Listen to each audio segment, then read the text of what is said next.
Jon Stewart was proven right once again and almost instantly in this case, because we already talked about this once. He was on a podcast and he talked about the capitulation that he sees out there. All these companies bowing down to Donald Trump and how terrible it is for America and how little it's gonna work for themselves too. So he said at one point, I'm in a spot where I can do the Daily Show Monday until the company is bought out by people that don't want anything to do with the Daily Show. And then who the F knows what's gonna happen. I mean, look at what they're doing now at 60 Minutes and CBS News and everything else. What you're seeing now is all must pay tribute to the king, and the price of peace is different. ABC had to pay 15 million, Bezos had to pay 40 million for a documentary on Melania. The reason the guy from 60 Minutes and the head of CBS News left is it's not even about the money. Part of the deal is they have to apologize. And in that moment, these people who have built careers on their excellence and their integrity have to look and go, all right, I hope I've done well enough that I can weather this, but there's no effing way that I'm going to apologize for doing my job that's supposed to be done just because this one guy is offended by it.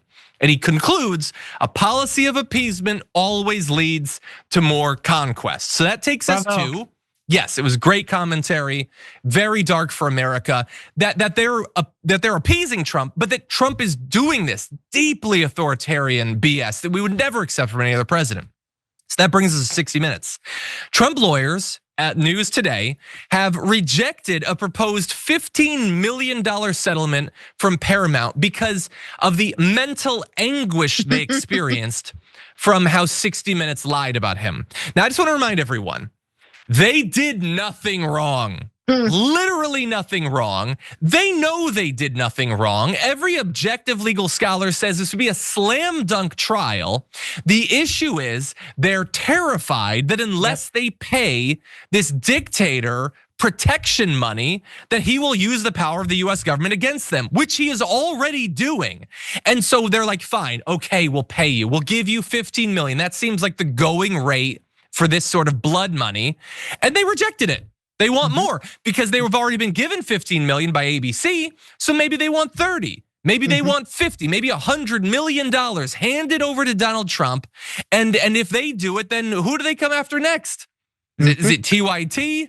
You don't post, Tory, on your Instagram, don't post anything negative about Donald Trump. You might have to pony up some money to him too.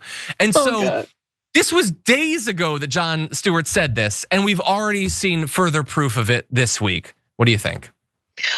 Okay, so first off, just take the First Amendment and throw it out the window. Also take a lot of, what do you call bravery, and throw that out the window. They did it because absolutely 15 million was enough, and it was not enough to worry them, but it was enough to shut up the president and capitulate. I want to say something about this because it's not only in the media, which is really scary because now we're talking about journalism and the right of the free press.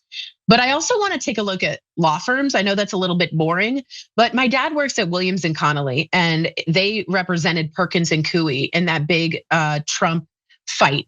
And of all the law firms that could have stood up against Trump, not one other than Williams and Connolly stood up that were in the top 20 of the law firms. 500 of them, signed up, but not one in the top 20 law firms stood up to Trump.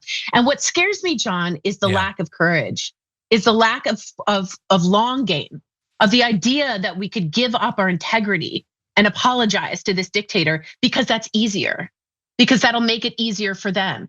That is directly against sort of what we hold dear. And what scares me is the slippery slope of this.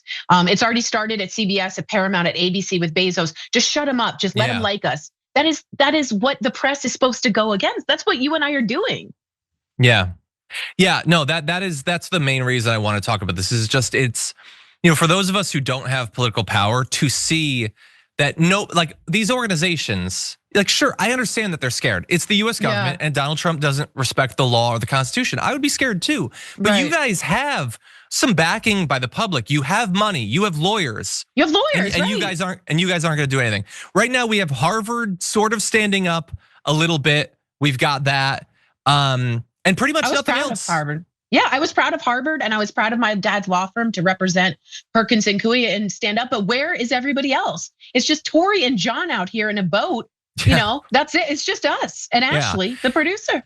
And a lot of those other law firms have already they've given in too. They've said we'll give you $100 million in pro bono work to, I don't know, Absolutely. deport innocent people or whatever. It's disgusting. It's so disgusting. Yeah. And again, I try to identify whenever we can the people who actually stand up to this. And I just want to quickly remind people. You remember when they were trying to get rid of the charges against Eric Adams or whatever, and you had that Assistant United States Attorney Hagen Scotton. And he said, if no lawyer within earshot of the president is willing to give him that advice, then I expect you will eventually find someone who is enough of a fool or enough of a coward to file your motion, but it was never going to be me. And he resigned. There's almost nobody with those principles. That's right. No people, no organizations. That's right. People who do the organization. Sorry, continue. No, I was just saying maybe it starts with the universities. Like maybe Harvard starts a domino effect of institutions standing up for them, because it's appalling that in the second term you wouldn't have seen this coming and had some backbone. Again, you're right. The lawyers, the money, you just gave up and gave them 15 million without question. Who are you? Yeah, it's sad. Weak sauce. Really fast. Jamie Raskin is investigating the meme coin dinner, a little bit of the corruption. We've got that. That's basically it. And there's not a lot. So the people who are actually standing up, you have to show support for them. We're trying to spotlight them as much as we can. He went to my high school, by the way. He's a grasshopper. Oh, really? Way to go, Raskin. That's awesome. Very cool. Thank you so much. That's one of my favorite cocktails.